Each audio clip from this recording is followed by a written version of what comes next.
Welcome to the ideaHUb Innovators podcast, where we spotlight the innovators and change makers using entrepreneurship to drive impact and uplift communities. I'm your host, Dr. Letitia Vickery, an educator, researcher, and business strategist passionate about helping entrepreneurs turn vision into reality. In this episode, I'm joined by Godson Michel, founder of Black Long Island Business Network and Blue Surge Marketing Agency.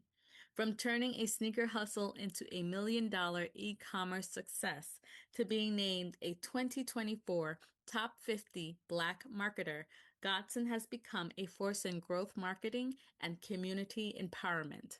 Tune in as he shares insights on scaling businesses, representation, and making meaningful impact through marketing.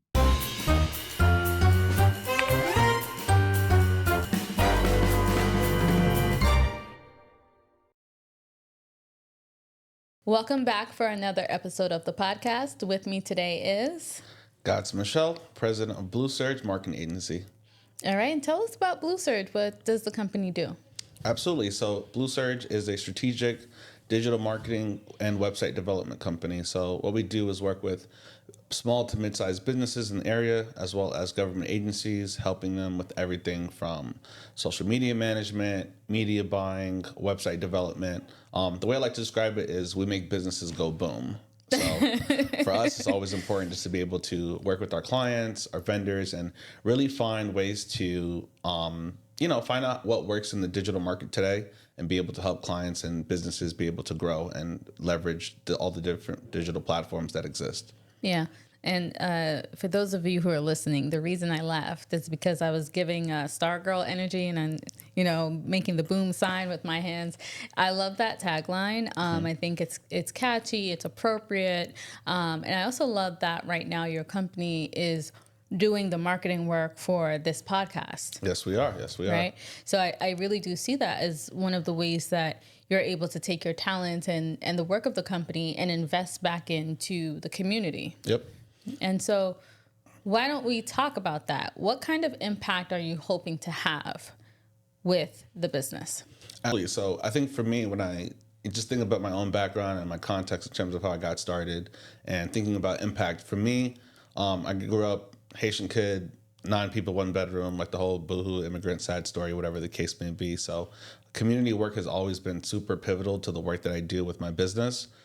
Really being able to see how I could build my own company, hire people, work with local students, interns, community partners, to be able to, one, help them gain access to resources, whether it's a kid who's not sure what they want to do in school, and offer them an opportunity to social media management or research, work with brands, all the way to working with community partners, nonprofits that are struggling with being able to, whether it's get more volunteers, drive more donations to their organizations, and really just reach awareness. So for me, again, community impact has been a huge driver for me.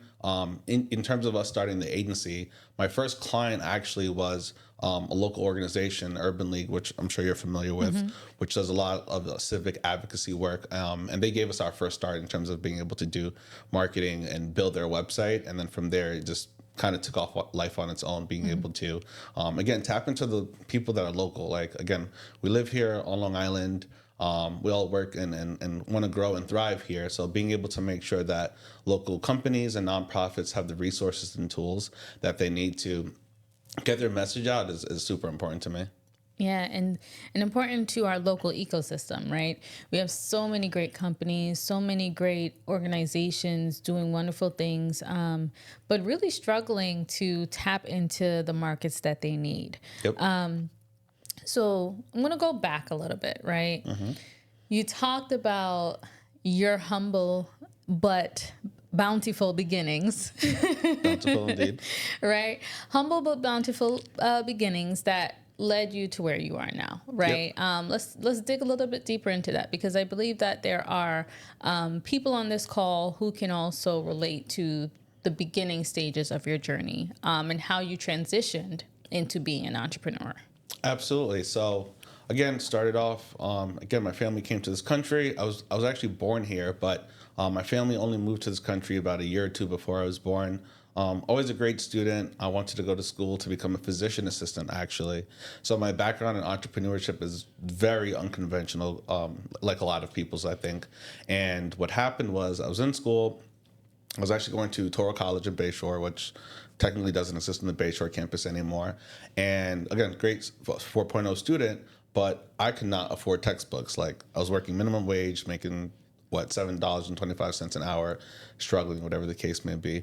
At the time, I happened to be working at a sneaker store at my local mall, which also closed down. And what I realized at the time is, I'm working at a sneaker store, and I'm realizing all these customers were coming in, buying these shoes. At the time, this is like early 2010s era, so people are into like the Jordans, like the Yeezys, all that stuff, whatever stuff the kids wear. And I realized, like, I'm selling these shoes, whatever the case may be, and I'm making like my minimum wage. But then I'm also realizing that at the time, a lot of people were starting to sell, like buy sneakers and resell them essentially. Mm-hmm. So I realized like, well, what if I just like resold a pair myself, like, bought a pair with employee discount or whatever the case may be, and like flip it, if you will, right? And that was like the first entrepreneurial light bulb, or what I like to call the entrepreneurial seizure, if you will. From there, I did it once. And it worked, and I made like $100 off of one shoe. I did it twice, worked again. Did it 3 times. By the 5th, 6th, 7th time, I started to realize I could actually sell sneakers to people locally in my area, and started basically like a sneaker delivery service. So I was almost like the DoorDash of sneakers, if you will, locally on Long Island. So I was like driving around in my car, delivering sneakers to people, whatever the case may be. And the process kind of picked up and took up to a point where I was able to do it enough times where I actually made enough money to basically leave my job. And I was actually making more than my manager at the time, which kind of caused some issues, whatever the case may be, doing this essential side hustle, right? So the side hustle started to grow. I'm running the business, cool beans. And mind you, I'm still in school at the time. I'm still a college student. Like I'm still going to school to become a physician assistant, to learn about, the sternocleidomastoid muscle and things like that, right? Like super deep into organic chemistry, everything. And while I'm in school and I'm still running the business, I'm realizing like, all right, cool. Like I'm in class and I'm learning, and I'm one of my professors was speaking about the hybridization of carbon. And I'm in class, and while I'm doing that, I'm on my iPad and I'm like fulfilling customer orders, like from my iPad or whatever the case may be. And I honestly had like a true epiphany, eureka moment. And I was like, what am I doing here? Like, yes, I like, medical stuff and everything like that, but I realized I had so much more passion and fervor for the entrepreneurial side of things. No lie, I closed my iPad that day, walked up out of the lecture, and never walked back into class. At the end of the lecture, right? Was it at the end? I think it was at the end. Yes, I think it was at the end of the lecture. But yeah, I literally walked out and decided like, hey, I'm just going to run the sneaker business full time. And I didn't want to give myself any outs. So I just walked away entirely. So yeah, definitely a unconventional story in terms of how to get started. But that was really what got me inspired into, starting a business and realizing I could turn this into something from a side hustle to an actual full-time endeavor. Okay. So let's take a little more introspective look at what that meant for your family dynamics, because you are Haitian background. Yep.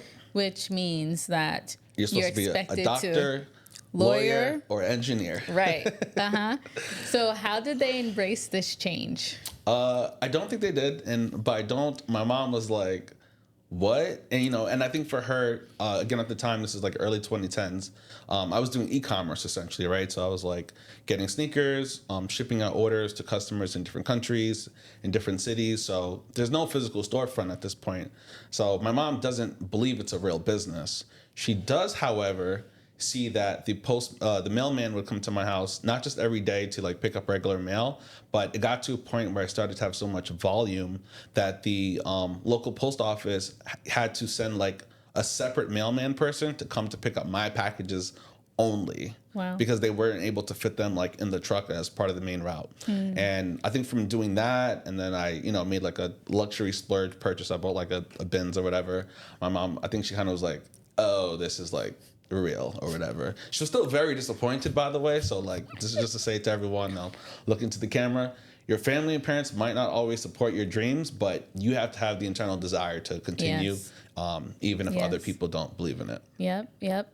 And so also somewhat having that entrepreneurship born out of necessity, Yes. one, and then that hustler's mentality. Yep. Right. But also doing it the smart way, because, you know, it might have worked one time, two times, three times, five times. You might have been lucrative, but there's certainly many mistakes that you could have made along the way. Yep. So I'd imagine that, you know, smart Godson was like, okay, this is working for me. Naturally, let me tap into the resources to get the knowledge I need to actually make it work more efficiently. Yep. How did you go about that process? Absolutely. So, you know, when I think about like how I like to think as like an analytical person, again, I technically come from a science medical background, right? So I'm using, you know, all of the theories and frameworks that I can think of to like, let me not just do this off of an impulse decision or whatever the case may be. Yes, it was like a eureka epiphany moment, but I had already kind of monitored sales over a long enough period of time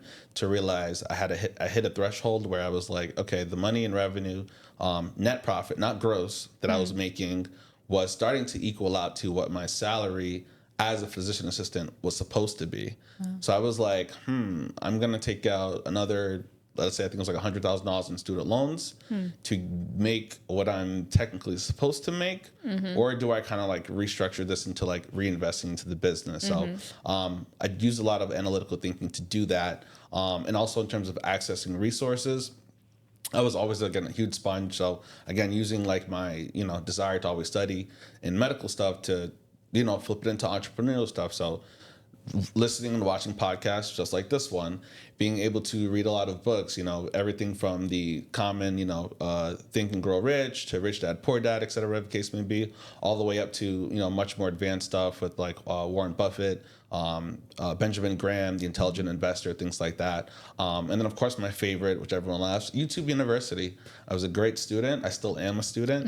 And I realized there are so many much more successful people who are much more successful than me who are, you know, on different mediums talking about their experiences, their journey. And I really took time to absorb the information, not just watching the videos passively, but like taking notes and being able to flip that into my business and see how I could apply it to myself. And from then I was able to realize I could use that to help grow and take me further. So how do we go from your first company, essentially, right, to where you are now?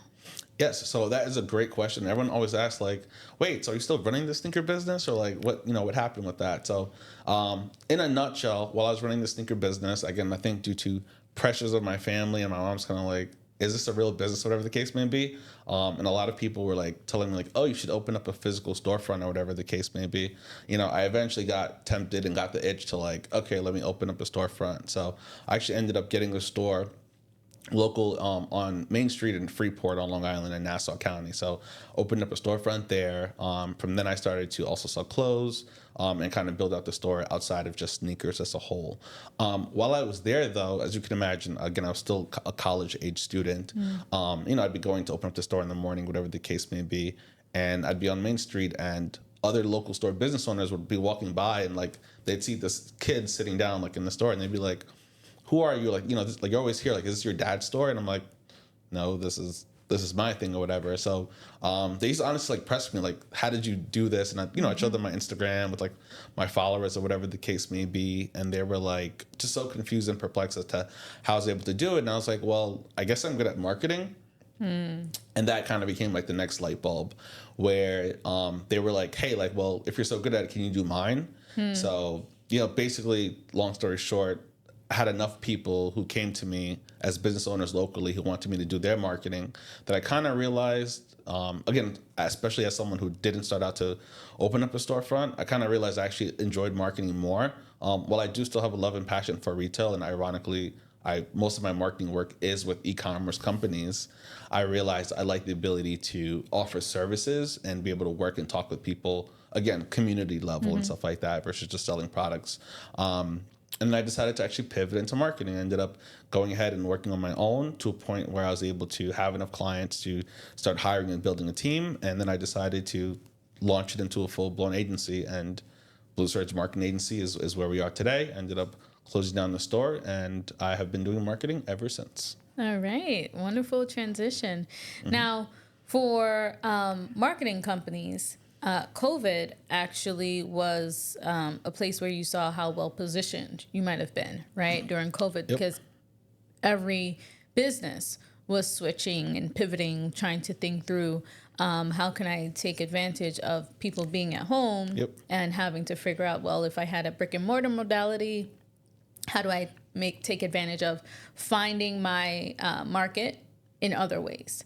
Tell us about that transition for your company. Absolutely. So COVID was such an interesting time, like you mentioned. It was a very chaotic, climactic time. I remember we were all like, hunkered down, wondering what was going to happen next in the world. Very like World War Z-esque vibes, right? Fortunately, or I think uniquely for me, I think I was well positioned in a space where, again, I was already doing the marketing work, and again, online digital marketing was my forte. I think I got lucky in such a way where, at the same time COVID happened, something else very significant also happened: the Black Lives Matter movement in the summer of 2020. And at the time, a lot of people, a lot of companies were starting to realize, due to all of these socioeconomic and racial injustices, that they wanted to do more work working with minority-owned and particularly Black-owned companies, et cetera, whatever the case may be. I happened to get featured on a platform, specifically a blog post, but it was a pretty credible big platform at the time, that pretty much like a roundup list of Black-owned marketing agencies. And at the time, maybe there weren't a lot or whatever the case may be, but ended up being featured pretty prominently high on the list. And it kind of was like a floodgates open moment where everyone and their mom and dad wanted to work with a Black-owned company, like to do their fair due diligence, whatever, to support people that look like us after realizing, everything with the George Floyd protests and everything like that, which was really sad. So, I was able to essentially use it as a moment to kick off my business. And again, it did coincide with the pandemic, with a lot of restaurants, downtown businesses being closed. So I think Blue Surge was in a great position to capture that, but also to be able to help companies and help people who were, again, sitting at home, who got laid off, who, I was getting calls from people who were like, I got laid off from my company. I'm trying to do Uber and DoorDash, et cetera, whatever the case may be, but I want to set up an online store on Shopify and sell products. How do I do that? Yeah. So it got to a point where I was giving free consulting services. I think during that time, I was spoken to, I think, about like 200 companies, and just giving them free advice in terms of how to actually get started, giving them different documents, PDFs. I built a resource repository of information so that it could use to be able to go ahead and get started with their businesses and find their way in the online world. Wow. So much to unpack. Yeah. Now, the one line that is resounding in my head is more money, more problems. Of course. More money, more problems, right? No Diddy. No doubt. Now, what wonderful opportunity the highlight, the feature in that article you spoke of, or the blog post that you spoke of, brought to you. And certainly the pandemic, the shift in the way people were doing business brought you some more support in that way too. But I would imagine that having to take on more clients in such a quick way and having all of those requests come in such a short period of time brought its own challenges. Of course. Right? Because, there's growing pains, especially if it might be a little unexpected. Yes, due absolutely. to the turn in the times, right? And things happen so quickly. How did you respond to that? How did you shift your business and prepare your business in order to be able to take on those challenges? Yeah, I think for me, the one of the biggest things in terms of, once I realized I was getting so much more volume and so much more inquiries on my website, I had to quickly learn to scale up and ramp up a lot of my processes. I think at the time I was doing things efficient to me, but again, working with a smaller group, with a smaller team, I had to learn to quickly ramp up, work with more talent and more people that did marketing work that I could essentially delegate to and be able to work with them to fulfill client projects and deliverables. So yeah, it did become a point where, I had almost too many projects. And at the time, you have customers or deals in the pipeline, and I had to really learn to ramp up to use more software tools and features in my business, right? So, for example, one of the things I always recommend to entrepreneurs, especially if they're in the service-based businesses, making you have a way to manage all of your contacts, for example, right? So I ended up getting a CRM, so, customer relationship management tool, to be able to make sure that not only was I having all of my leads coming into the right place, but I also had automated systems to follow up with people because, as one of my mentors says, the fortune is in the follow up. And at the time, I was working off of like Post-its and stuff like that, right? Like if you had went to my office, you'd see just like literally just a bunch of like blue, purple, and yellow Post-its everywhere of like, don't forget to call this person, email this person back, finish up this website or whatever the case may be. And it was kind of chaotic or whatever. So again, when you're working with the team, I think it's okay when you're doing that with 1 or 2, 3 people, but when you're scaling up to 10 or 15 people, Post-it mode doesn't work anymore. You've got to have project management tools. So at the time I was using a basic one, and I had to scale up to Asana, which is a common project management tool that a lot of companies use, similar to Monday.com, ClickUp, etc. So yeah, I think organization, building standard operating procedures, SOPs, so that not only did I know how to do the work efficiently, but that my team knows how to do the work efficiently, and then my team can also train new people how to do the work efficiently. So again, with new business comes new problems, but I look at it as a great learning opportunity to be able to embrace those challenges and really figure out what you're made out of at the end of the day. So yeah, a lot of problems, but all good opportunities. All good opportunities to learn. All right. Now, you talked about your team and building this team. What do you look for when you are building this team? What type of environment do you create for your team? What are those expectations and values that you try to instill as the leader of the team?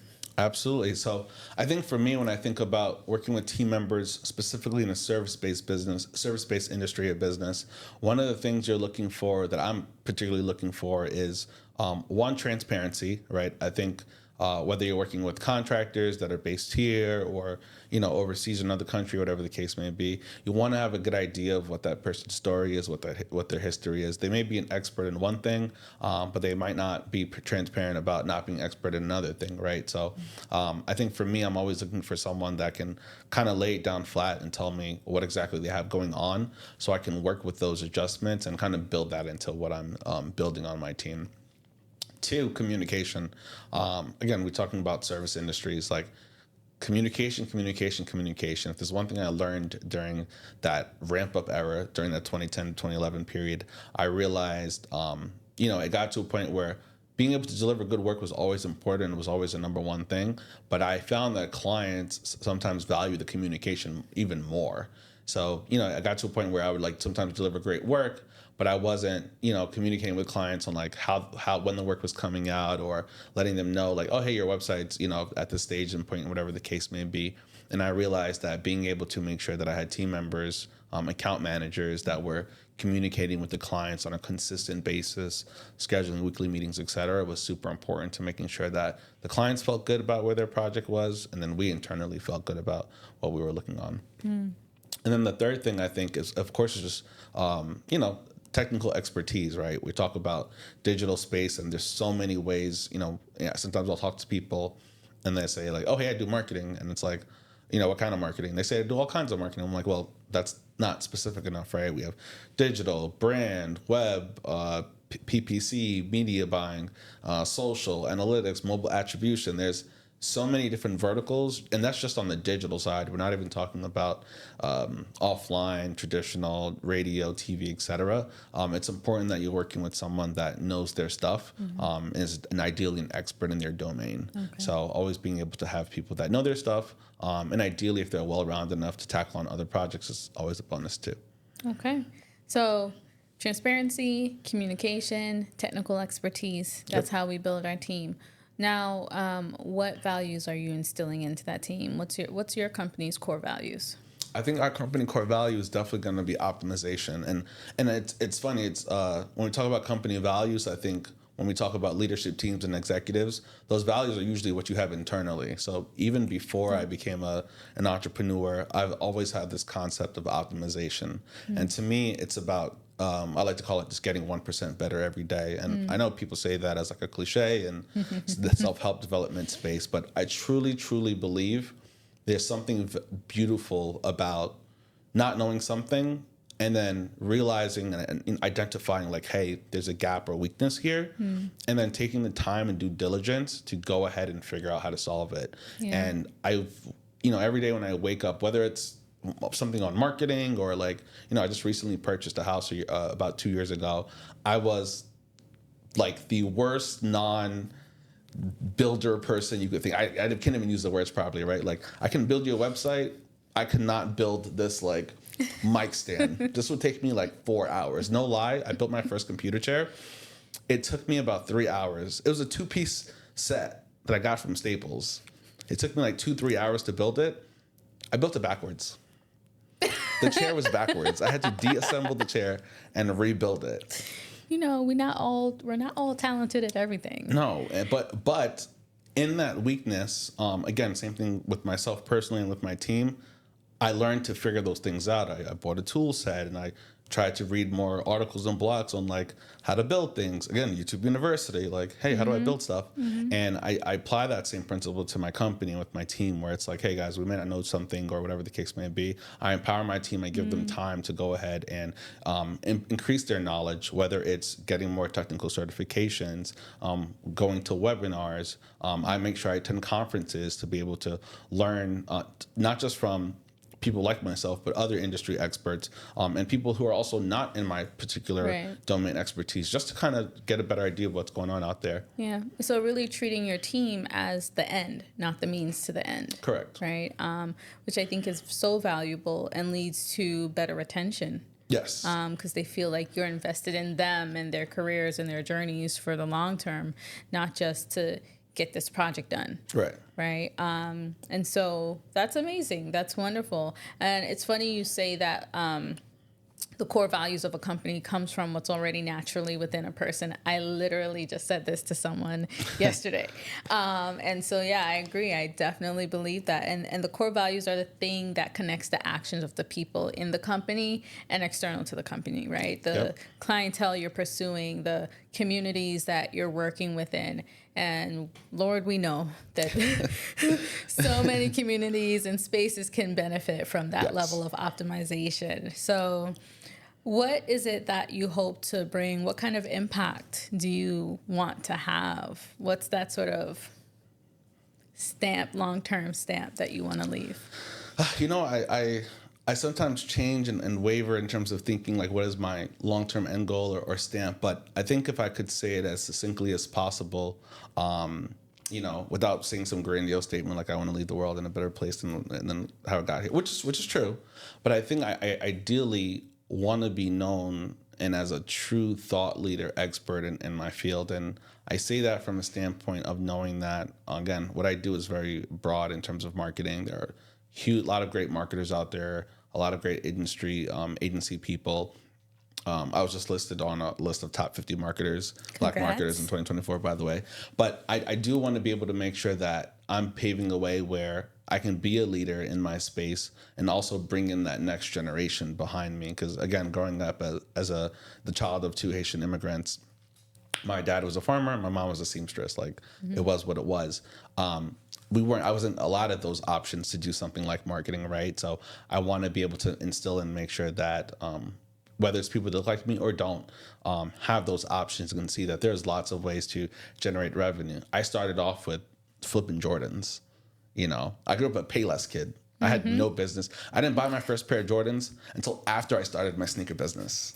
I still don't have my first pair of Jordans. That's personal choice. We can figure that out though, right? So, but I want to make sure that people can kind of see that there are other options out there outside of the conventional, and feel supported to do that and see we always talk about, representation, right? I want to make sure that people see like, hey, you can do a lot of different things. And sometimes the easiest way to go about that is seeing someone else do it. Right. So definitely a role model that you guys have to keep your eyes on. Now, Thank you. Let's get into the industry. Right. I do believe it's that messed up right now. Facts. I do believe that you are an up and coming voice in the industry and a powerful voice that can lead to great change. Right. A definite change maker. Thank Y'all you. heard it here first. Thank you. I appreciate it. you're a visionary. That's obvious, right? And not just a visionary, but someone who has the girth, the stamina to make things happen and really see that vision into fruition. So thinking about the industry, where it's at now, where it's gonna go. I know there's such a broad breadth of things to think about, right? Where are the places you want to leave your stamp? Where are the places you believe that your efforts in that industry and how it's going to change, that your efforts could actually push it towards that change? Absolutely. So I think the easiest one I'm thinking about right now, and this is a bit more recent, but would be like adoption and use of AI for underserved, underprivileged businesses, right? And I think when we talk about AI, it's the buzzword. It's driving everyone crazy. It's like ChatGPT and everything like that. But I do believe that businesses and entrepreneurs that are able to leverage and tap into those tools will have a leg up over the ones that don't. And I think, unfortunately, in certain communities that we know of, sometimes they don't adopt some of these tools fast enough.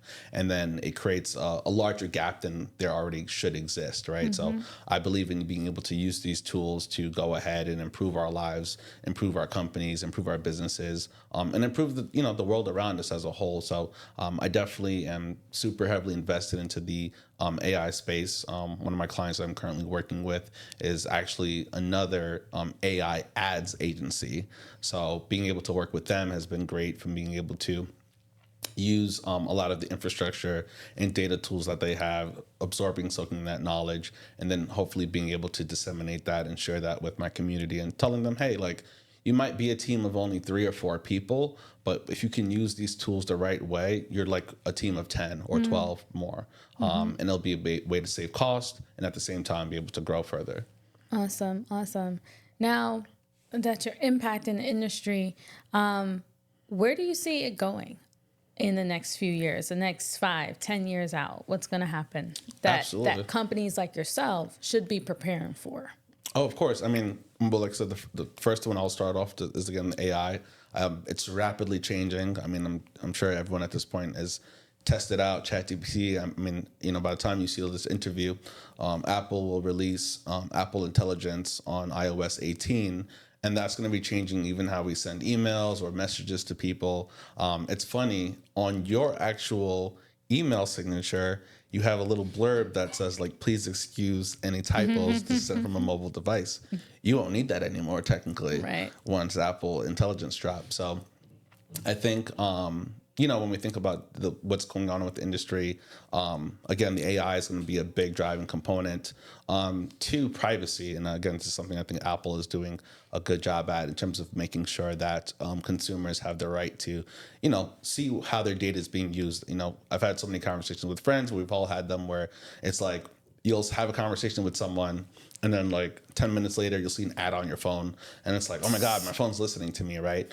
Being able to make sure that consumers are aware of like how that's working, and also being able to make sure that people feel comfortable to share the information they want to share, right? We go on websites today, you see the accept all cookies buttons, and then there's like, privacy policies, and just so much going on. There's pop-ups. Being able to properly know how to improve the user experience so that we're not overwhelmed with all of these things. So that business owners specifically can use those tools the right way and not abuse them, is going to be important, because no one wants our data tracked or leaked, or no one wants to feel like, oh my gosh, I was coerced to buy this and this ad is following me around, right? I think reducing some of the stigma there, but also making sure that consumers have options to be able to control that, is going to be super important. And like you said, thinking about the future, Europe has already adopted a lot of those policies. So I think as we think towards the future, even looking at what they're doing in the EU, is definitely going to be important to keep an eye on. All right. So we need to catch up. Yes, we do. So being that we are in the age of information at the tip of our fingers, and soon we're going to be in the age of information at the tip of our thought. Yes. How it almost feels like, because of that, right? We no longer need as much to pursue information as hard, right? So we're used to up and coming businesses being told, you need to be at every networking event. You need to be in this space just to get knowledge. You need to be in this space just to get knowledge. But the newer generations coming out there believe that they don't have to go to these spaces because the knowledge has come to them, right? So how does these innovations and the changes in technology, the changes in information sharing, and the way our knowledge is gathered and kept and shared and grown with all of these LLMs, right? How's that going to change networking, and how does that impact what entrepreneurs are supposed to do going forward? So that's a great question. I'm so glad you asked me because, again, we were just at a networking event yesterday. And the best way I can answer that is I think that the people who can do both like old school and new school, if you will, are going to be the best winners and long-term survivors. The reason why I say that is because, again, myself, digital native, like I have three iPhones. A phone is never more than 3 feet away from me. Like I'm always clacking away. That said, I so value the importance of in-person connections and relationships because while, I'm a millennial, while my generation, Gen Z, Alpha, et cetera, is going to be always kind of digital native first. The older generation is still heavily more based on valuing those in-person relationships. And I think when we start off as entrepreneurs and we think about where we want to go, the people that are closing the biggest deals, the people that are actually having those real business conversations we always want to hope and aspire to, they're typically doing those in person and or they're building a personal relationship. So maybe it's still over Zoom, but there is a human component element to it. So while I do strongly believe in the adoption of AI and all these other great fancy tools, it cannot be understated that being able to build personal, authentic relationships where you've met me, you speak to me, you know my story. We've gone out to dinner before. We've had coffee, whether it's in person or virtual, whatever the case. I think those are the people that are going to win. So I do recommend to my younger demo to make sure that, again, use all the digital tools at your advantage. But when it comes to things like networking, you still got to go to the events. Yeah. I do believe that all the change makers, the decision makers, the CEOs, and the people who write the checks, they're in person still. So, we've essentially, and I know like COVID is actually still back on the rise. So definitely take care in terms of protecting yourself out there. But at the same time, I do believe being in person is still where a lot of the most important conversations are happening. Right. So I definitely would recommend to do both. So do the online, send the emails, text messages, Slacks, Facebook DMs or Instagram DMs, but at the same time, go in person, go to the conferences, and meet people. Right, right. So, what are some of the more beneficial networking experiences you have had? How have you found them? And how have you been able to discern, maybe this event is not for me? Absolutely. So, I think for me, and, growing up and living on Long Island, one of the things I realize is that there are a zillion networking events out here. I mean, there are like a zillion groups. And I remember having a conversation with someone earlier this year, and it was like, hey, like, be careful and mindful of like how you spend your time at these events, because while I just, went on like a diatribe about how important these events are, you do want to make sure you're investing your time wisely. So one of the conferences or chambers events that I went to, one of them is Long Island African American Chamber. That one has been a great one that I've been able to use and work with the founders of that group closely to be able to work with their members to be able to help their members get more access and resources to tools. And I've been able to actually partner indirectly and actually get clients from that group. That said, I do believe, again, there are so many groups out there. It's just important just to do your due diligence. I like to think of it as almost like speed dating. I think everyone should try to go to different groups, go to ones that are in your industry, go to your chamber events, go to entrepreneurial events, and I also attend events online as well. And then from there, like pick and choose, go once, twice, see how it feels. Some of them are paid, some of them are not paid. And then you'll be able to kind of essentially find like your niche or your group essentially. As we're talking about resources that are helpful to up and coming entrepreneurs, what are some books that you've tapped into, if any? Can you pull some off the top of your head? Oh yeah, for sure. Oh, you were mentioning them earlier. Yeah, I mean, so. But those are when you started. Yeah, so I mean, in terms of, well, I think even though I've been around for a while, I still often go back to some of those books just to kind of like re-pick up anything that I've missed. I do believe like reading a book more than once to pick up on things. But in terms of like newer reads that I've read lately that are great, Gary Vaynerchuk, one of his huge fans, Jab, Jab, Right Hook. It's a concept about, we always want to get customers, we want to get clients, but everyone's like in give me mode, right? And the Jab, Jab, Right Hooks talks about the concept of like give people things like for free, give them the information, give them the value. And if you do that enough times, people will reciprocate back. So jab, jab, jab, and then right hook, like you'll be able to get things back. So thinking about the content space where, we're doing something like podcast or whatever, we're essentially giving out free information and being able to hopefully deliver value to the people watching this with the intention that, they either, want to maybe purchase something or join the Ascend program or, have some sort of conversion down the line. So that's a great read. Think and Grow Rich by Napoleon Hill.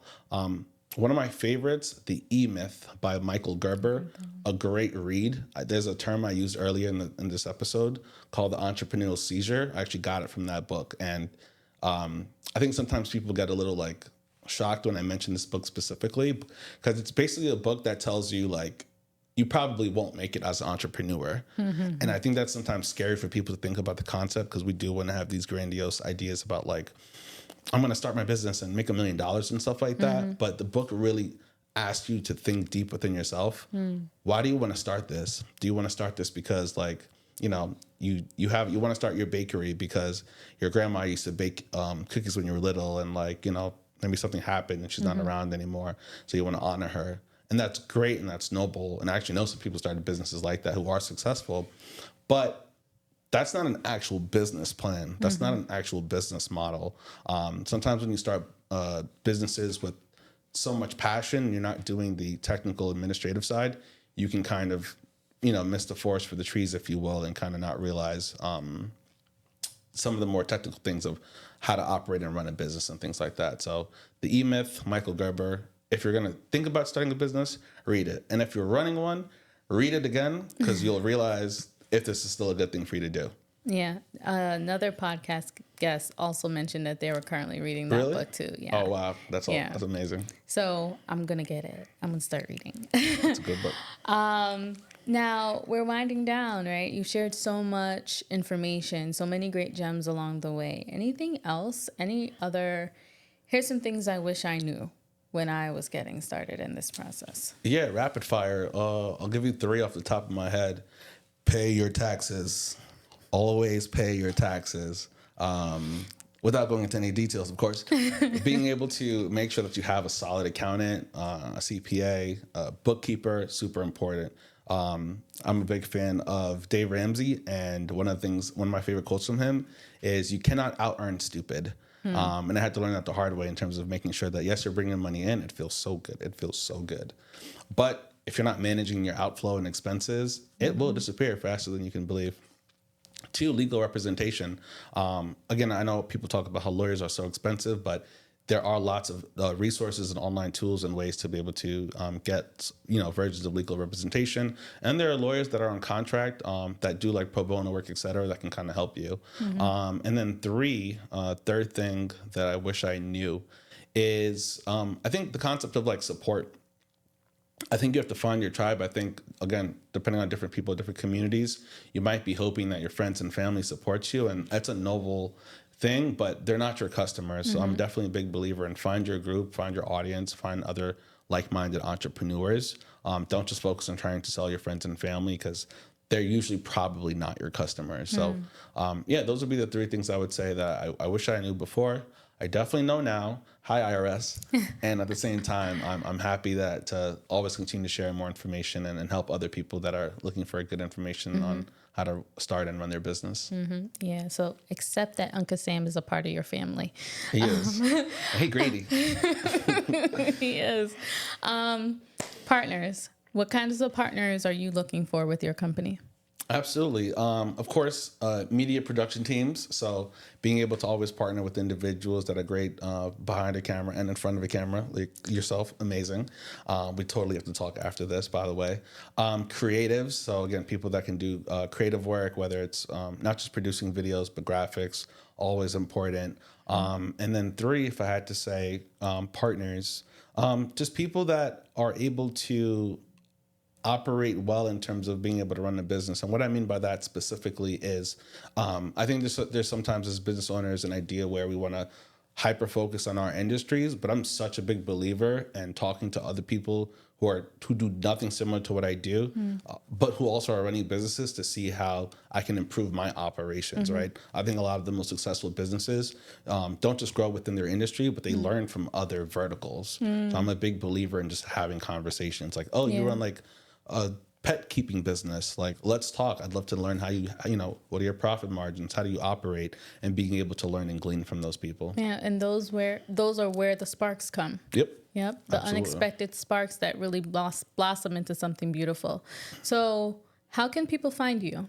Absolutely. So I am on all social media platforms, godson.digital, godson.digital. You can also reach out to me via email at my agency email, godson@thebluesurge.com. And feel free to reach out to me on either email or social, and I will get back to you as soon as I'm done doing other stuff and help you out any way I can. And is there anything else you want to share with the audience? Things I'd love to share. I mean, I think if you are listening to this podcast and if you got to this point, I have the utmost respect for you, and not because I'm on it, but more so because I think that, in the world of so much content and information, there aren't always a lot of great outlets that are sharing like deep, insights of like the highs and lows of running a business. So, what we're doing here, I think is amazing. And again, I appreciate and thank you for being the host and talking to entrepreneurs like myself and being able to work with the local community to, one, give entrepreneurs like myself a platform, and two, being able to like you said, share those gems, those things that like you might not see in a book, or like, you might not pick up in a class or whatever the case may be. So thank you, honestly, for having me on here. Of course. And I'll give one plug to the program through which we met, Ascend Long Island, right? Please, it's another great space for you all to 100%. Tap into, get awesome resources, join a community that is safe, that is looking to uplift you, support you along the way, and help you just figure it out as you go, right? And so, Godson, thank you so much. I really enjoyed our conversation. Thank you. I'm so excited to see what you do, how you change the game, whatever space that you're in. And please know that I am here to ride along the journey with you and support in whatever way you need. I appreciate it. Thank you so much for having me. Again, excited to be here and looking forward to see what other work that Ascend does. And let's make this happen. Awesome. Thank you for joining us and for another episode of the podcast. See you next episode. Thank you.